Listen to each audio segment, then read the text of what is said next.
You think a maid can play for my guests? Don't make me laugh, Amara. The only thing your hands know is soap and dust, not Chopin. Damien's voice cracked like a whip through the ballroom. His words weren't loud, yet somehow everyone nearby heard them, maids pausing with trays, the butler stiffening, a few wealthy guests snickering behind champagne glasses. Amara Lewis froze. Her fingers, curled around the edge of a silver tray, tightened until her knuckles whitened. She had spoken too softly, too hopefully, and now her words, her secret longing, hung in the air, shredded by his mockery. She lowered her gaze, always lower her gaze, don't tremble, don't cry, not here.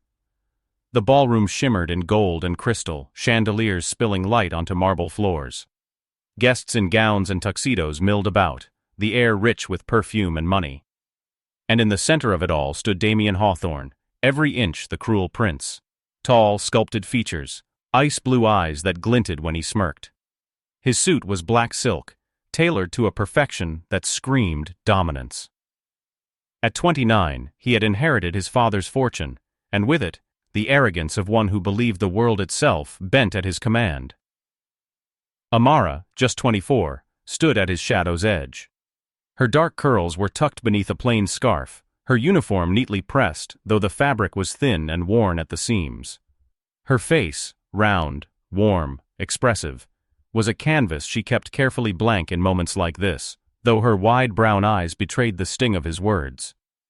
Elijah Brooks, one of the drivers, watched from across the room. Lean, sharp-jawed, with a quiet intensity, he shifted uncomfortably. He had seen Damien's cruelty before, but this cut deeper. He caught Amara's glance for half a second, the flicker of pain there before she dropped her gaze again. Damien chuckled, the sound smooth but venom-laced. "Tell me," he drawled, taking a sip of wine, "what piece would you even attempt? A nursery rhyme? Maybe Twinkle, Twinkle for the guests?" A ripple of laughter spread among a few nearby, eager to please him. Amara wanted to shrink, disappear into the polished floor. Yet beneath the heat of humiliation, something stirred, a memory. Her mother's hands guiding hers across ivory keys, her teacher's voice telling her she had a gift, her own heart pounding when she once dared to dream of concert halls. She whispered, barely audible, "I only asked because the seat was unused." Damien tilted his head, feigning confusion. "Unused? You mean you thought you'd just slip in among patrons who paid more in a night than you make in a year?" He barked a laugh. "Oh, that's rich." The sting spread wider now. A maid carrying glasses almost stumbled. The butler cleared his throat awkwardly. Even in the crowd, Damien's cruelty silenced small movements. He loved moments like this, the effortless way he reminded everyone of their place. But Amara, trembling, did not retreat fully. Her voice cracked, but she spoke again. "I only wanted to play. Not to sit. Just once." The room shifted. A hush, brief but sharp.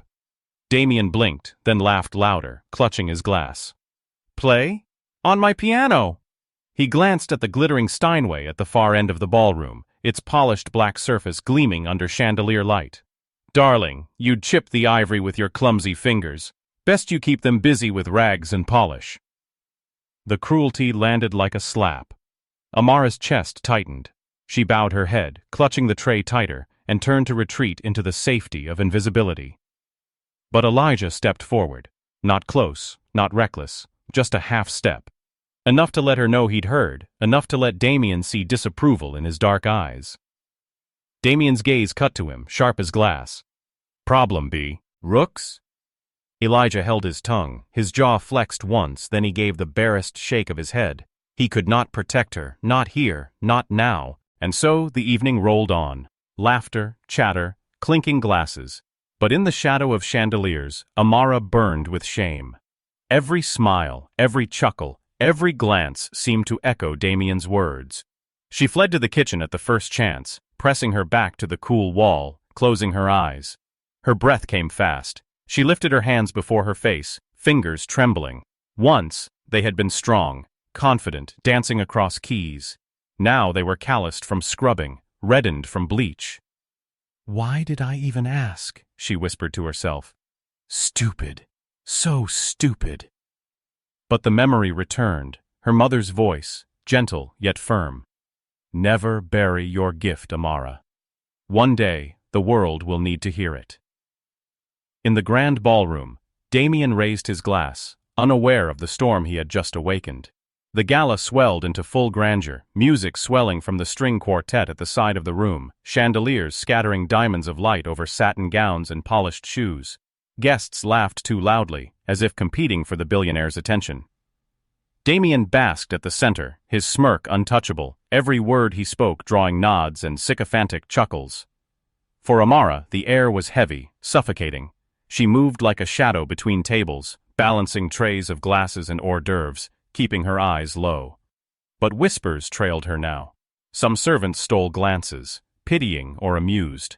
A pair of young socialites giggled behind feathered fans, eyes flicking her way. The maid who thought she could play. Every whispered echo dug deeper. In the kitchen, Elijah cornered her as she returned with empty glasses. His voice was low, edged with restraint. "You shouldn't have asked him, Amara. You know how he is." Her head jerked up, eyes flashing with wounded pride. "I know." Her voice trembled, then steadied. "But for 1 second, I thought maybe—" She trailed off, shaking her head. Elijah often. He had known her for 3 years, seen her stay late scrubbing floors long after others went home, seen her pause at the edge of the ballroom sometimes, eyes fixed on the Steinway as if it were a memory calling her back. "You don't need his permission," Elijah muttered. "Your worth isn't his to measure." Amara gave a weak smile, but it didn't reach her eyes. "It feels like it is." Before Elijah could reply, a flurry of motion swept into the kitchen. Damien's event manager, flushed with panic. "Vivian Armand is delayed," she hissed. "Her car's stuck outside the city. Damien is furious. He needs someone to stall the guests until she arrives." The staff froze. All knew Vivian's name. The virtuoso pianist, celebrated worldwide. Without her, the gala's crowning jewel would crumble. Moments later, Damien himself stormed through the door, glass in hand, tie loosened in agitation. His icy gaze swept the room, landing on Amara almost instantly, like a predator scenting prey. "Well," he drawled, "our star is fashionably late. What shall I do?" Why not let our very own Maid Prodigy entertain the crowd?" His lips curled in mock amusement. The staff stiffened. Amara's breath caught. Damien's voice rose, carrying into the hall beyond. "Yes, let us have a performance from our bold little dreamer. Amara, was it? You offered so sweetly. Surely you wouldn't deny me now." A few guests turned curiously toward the kitchen door. The murmur spread. "The maid is going to play?" Amara froze, shame and terror wrestling inside her. "Mr. Hawthorne," she whispered. "Please, I didn't mean—" "Oh, but you did." His tone sharpened, cutting away escape. He stepped closer, lowering his voice so only she and the staff heard. "You wanted a chance. Take it. Unless, of course, you're afraid you'll embarrass yourself." The challenge dripped poison. The trap was clear. If she refused, say, he was cowardly. If she accepted, he expected her to fail. Either way, he won. Amara's chest heaved, her heart pounded, her palms damp.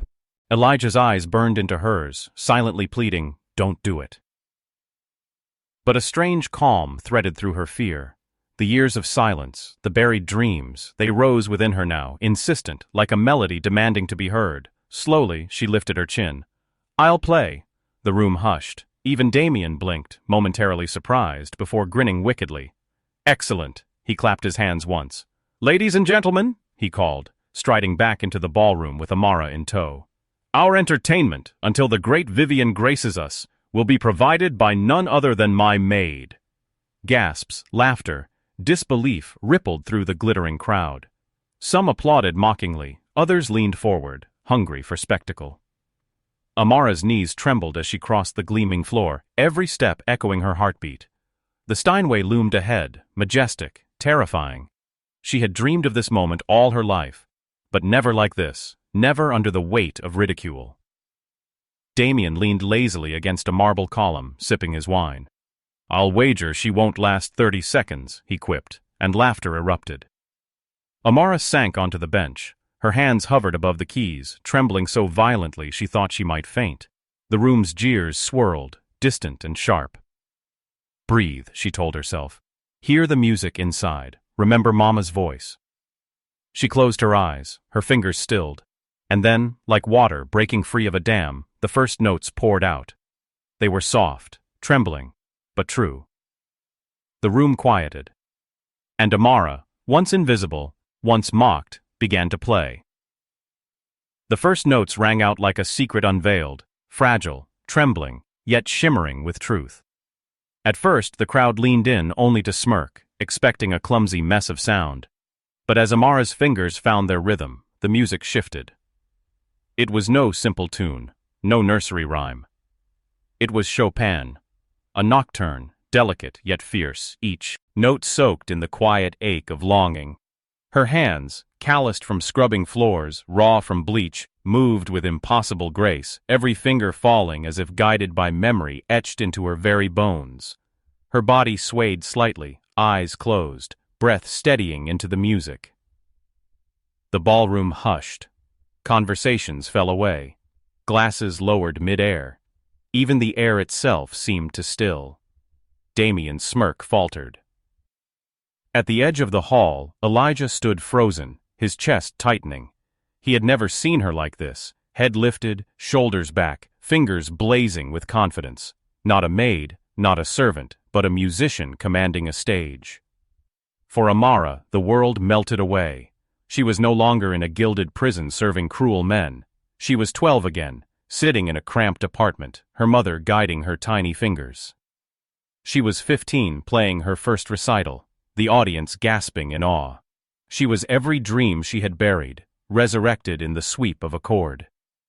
The music rose, thunderous now, breaking chains in every strike. The guests, once mocking, now sat utterly spellbound. A woman in a diamond necklace pressed a hand to her lips, eyes wet. A young man whispered, awestruck, "My God." And then the piece slipped into its quiet end, a sigh drawn from the heart itself. The last note lingered like a prayer in the air. Silence.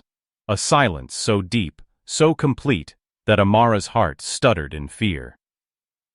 Had she failed? Her eyes opened. And the room erupted. Applause crashed like waves.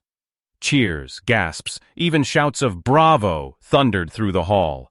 Guests leapt to their feet, gowns swishing, jewels flashing, hands clapped until palms stung. Amara's breath caught. Her eyes widened, tears welling as reality sank in.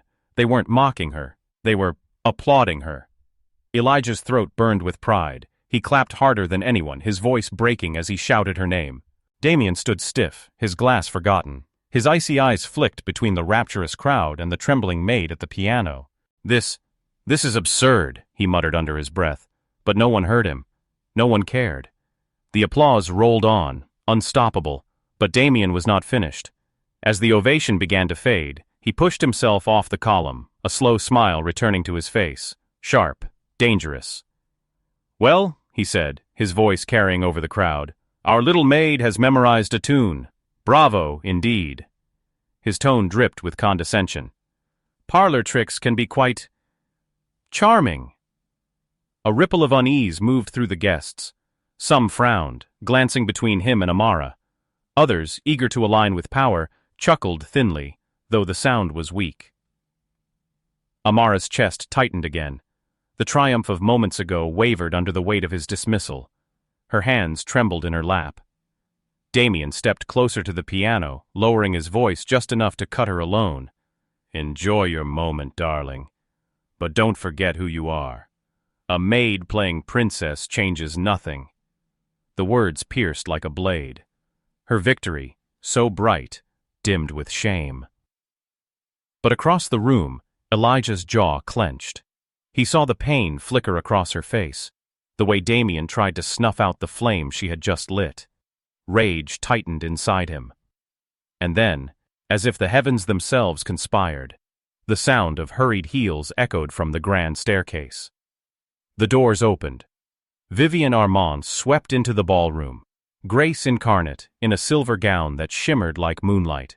The world-renowned pianist, elegant and commanding, paused mid-step. She had expected to walk into anticipation, but instead found applause still fading. eyes not on her, but on a young maid at the Steinway. Her gaze lingered on Amara, then shifted to Damien, her brows arched ever so slightly. The stage was no longer his. The applause had not yet died when Vivienne Armand entered the ballroom. Her presence alone was enough to command silence, tall, poised. Her silver gown draped like liquid light, dark hair swept into a flawless chignon. She moved as though the world itself bowed to her rhythm. But her eyes went not to Damien, nor to the glittering guests who turned eagerly in her direction. No, her gaze was fixed on the maid still seated at the Steinway, hands trembling in her lap, chest rising and falling as if she had run a race. Amara. The hush was palpable. Damien forced a smile, the kind that didn't reach his eyes. He stepped forward. Vivienne, at last, you've just missed our entertainment. His voice was sweetly venomous. One of my maids thought herself fit to sit at your throne.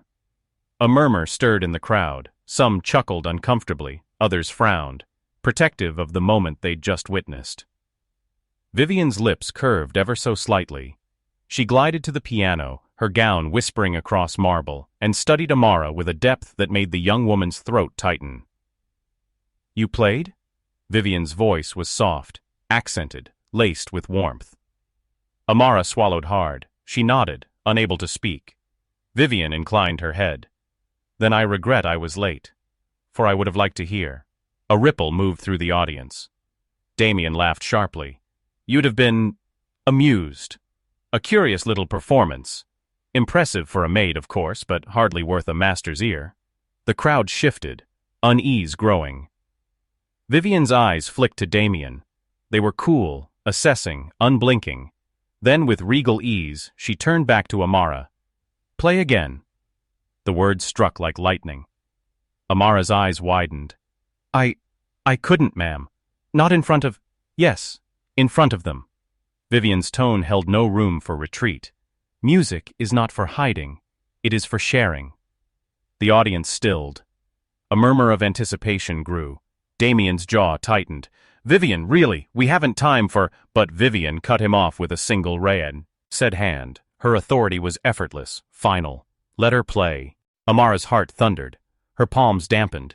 Fear clawed at her throat. Yet beneath it, something stronger pulsed. A call. Insistent. Undeniable. Slowly, she lifted her hands. The first note rang out, soft as a whisper, then another, weaving into melody. Not Chopin this time, nor Beethoven. Something her own. A song born of memory, of nights sitting alone after long shifts, of grief for her mother, of dreams buried beneath the weight of poverty. Her music was raw, aching, unpolished, and magnificent. The room dissolved into silence. Not a breath, not a whisper, not a rustle of silk disturbed her playing. Every guest was captive, bound by invisible threads of sound. Even Elijah, who had known her secret, felt tears sting his eyes. He had never heard her like this. Damien's face was unreadable, mask cracking at the edges. His smirk had vanished, his glass untouched. The final chord lingered in the air, trembling like a heartbeat. Amara's chest heaved as silence pressed in, waiting, unbearable. And then, a thunder of applause. Not polite, not forced, wild, genuine. People stood, clapping furiously, shouting encore and brava. The ovation rolled like thunder, shaking the chandeliers. Vivienne herself brought her hands together, slowly, reverently. Then she turned, her voice cutting through the chaos. No one should follow that. The words fell like a sword into the room. Gasps rippled. A declaration, absolute. Damien's throat bobbed. His empire of mockery collapsed in an instant. Vivienne crossed to Amara, taking her hand with the gentleness of a mentor. She lifted it high, presenting her not as a maid, but as an equal, an artist. And Damien, for the first time in memory, stood powerless. The room belonged to Amara. The ovation thundered on, spilling through the ballroom like a storm, refusing to subside. Amara stood trembling beside the piano, her hands not young, ill-lifted by Vivienne's. She wanted to disappear, to hide her flushed face, but the guests' eyes clung to her as though she were the only star in the room. Damien's world tilted, He forced his smirk back into place, but it felt brittle, like glass under strain. This was his stage, his gala, his empire of power and wealth, and yet all attention had been stolen by a maid. His maid. The crowd surged toward Amara, guests pressing close, voices rising. "Who trained you? Where did you study?" "Remarkable! Simply remarkable! This is genius!" Amara stammered, shrinking back, but Vivian's hand held firm, anchoring her. "She trained in life," Vivian said calmly, her French accent lilting. "And life is the greatest teacher." A roar of approval answered. Damien stepped forward, his voice sharp but coated in false warmth. "Well, she certainly has. Spirit. A fine parlor story. Ladies and gentlemen, you'll have your true performance shortly." He turned his eyes on Amara, icy and warning. "But let's not confuse novelty with mastery." The words fell flat. Murmurs stirred, not agreement, but discontent. Elijah, standing at the edge of the crowd, stepped forward. His voice rang out, steady and clear. "It wasn't novelty, sir. It was truth. And everyone here heard it." Heads turned. Guests blinked in surprise. A driver daring to speak against the master? Damien's eyes blazed, his jaw tight. "Careful, Brooks," he hissed. But the room was shifting, power slipping from Damien's grip. A woman in pearls scoffed audibly. "Honestly, Damien, don't be petty. The girl has talent." "Far more moving than half the performers I've paid to see," another man declared. "Why, she's extraordinary," someone else added. The tide turned. Damien's smirk faltered again. Vivian's voice rang clear, cutting through the noise. "This young woman has a gift. To mock it is to mock music itself." She, too, earned her piercing gaze on Damien. "Surely, even you can hear that." The challenge hung in the air. Damien opened his mouth, but no words came. For the first time he stood naked before his guests, not as their idol, but as a man revealed in pettiness. Amara's heart pounded. She could barely process the storm around her, the admiration, the disbelief, the defense. She had lived so long in shadow that the light now blinded her. Yet part of her, deep and hidden, swelled with something new: pride. Guests pressed closer, asking her questions, showering her with praise. One older gentleman in spectacles grasped her hand. "You must study again, child. You mustn't waste this." Another guest murmured about scholarships, another about patronage. Opportunities, voices, possibilities swirled around her, dizzying. And Damien, desperate to reclaim ground, raised his voice above the crowd. "Enough!" The word cracked like a whip. The room stilled, but it was no longer obedience. It was tension. He straightened, drawing on the arrogance that had always shielded him. "This display has been amusing, but let us not forget who we are. Patrons, connoisseurs, lovers of real art. Shall we reduce this gala to a servant's fairy tale?" The guests shifted, some uncomfortably, others frowning openly. The diamond-clad woman who had earlier pressed a hand to her lips spoke sharply. "I think we've all seen what real art looks like tonight, and it wasn't your doing, Damien." A murmur of agreement rippled. Damien's mask cracked. For the first time in memory, he looked cornered. Amara, watching, felt the tremor of a strange reversal. The man who had humiliated her now stood mocked by his own circle. His power, once so suffocating, was crumbling before her eyes. Vivian leaned close, her words soft but cutting as a blade. "This is not your stage anymore. Do not make yourself smaller by clinging to it." Damien's jaw clenched, his hand tightening around the stem of his glass until it nearly snapped. And Amara, still trembling, realized something profound. She was no longer afraid. The air in the ballroom was taut, as if strung on a violin string pulled to breaking. Damien's polished composure cracked further with every whisper, every glance that passed him by. He was used to being the sun around which all others orbited. Now the light was fixed elsewhere, on the maid he had mocked.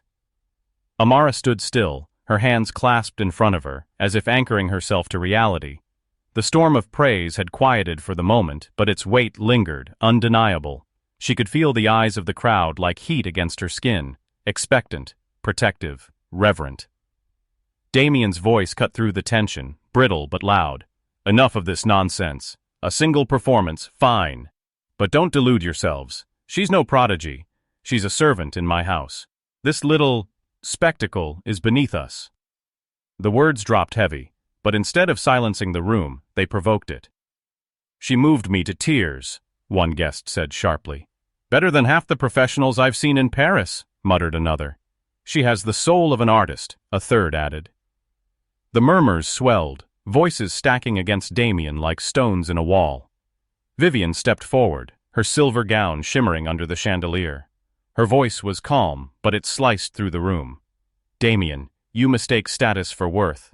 Music does not care for titles. It does not bow to money. It answers only to truth." Her gaze shifted to Amara, softening.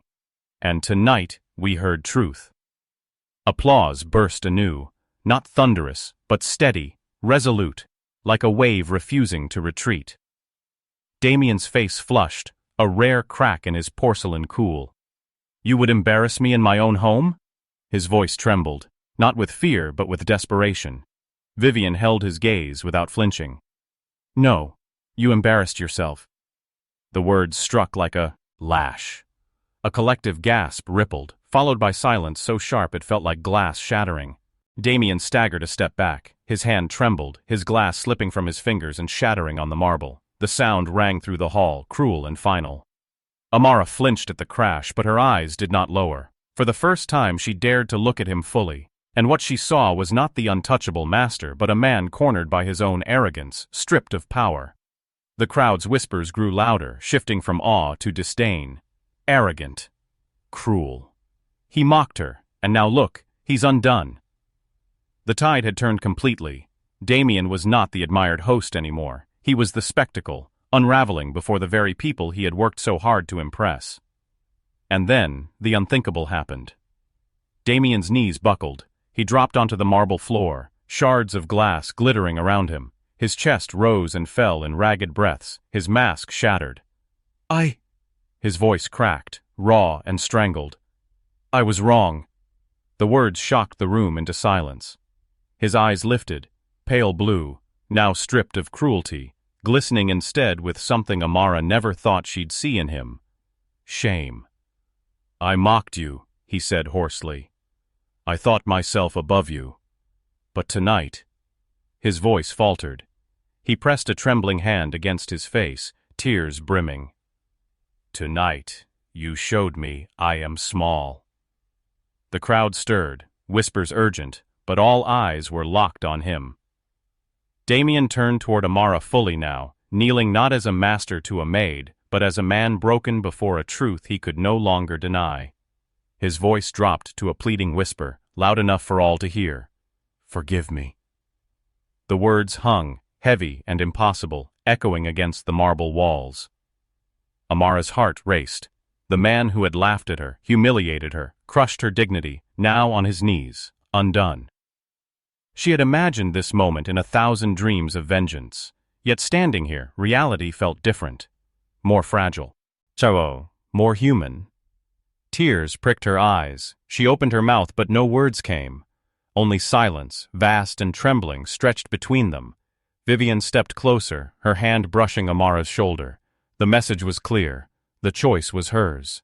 And in that silence, every guest, every servant, every heart in the room waited for Amara's reply. For a long, unbroken moment, the ballroom held its breath. Damien remained on his knees, head bowed, his perfect suit wrinkled, shards of glass around him like fragments of a fallen crown. His pale hands, always so steady with contracts and power, trembled openly. Amara's pulse thundered in her ears. She could feel the eyes of everyone fixed on her, the wealthy patrons in their silk gowns, the servants peering timidly from the shadows, even Vivian, whose hand still rested lightly on her shoulder. She took a slow breath, grounding herself. Her chest ached with the weight of her decision. "I spent years," Amara's voice broke the silence, soft but clear, "hiding my music because I believed no one would care. That people like you," her eyes flicked to Damien, "would laugh. And you did." Damien flinched as if struck. "You made me feel small," she continued, her voice growing steadier, stronger. "But music doesn't come from titles or money. It comes from pain, from joy, from hope." She pressed a hand against her chest. "From here." The crowd murmured, some nodding, others wiping at their eyes. Amara stepped forward until she stood just before Damien. He lifted his gaze, his tear-streaked face raw, almost boyish in its fragility. For the first time since she had known him, she saw not the ruthless billionaire, but a young man drowning in his own emptiness. "I don't hate you," she whispered, her voice trembling with truth.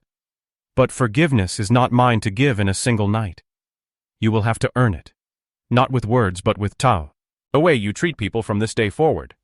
Her words landed like a verdict, neither cruel nor merciful, simply true.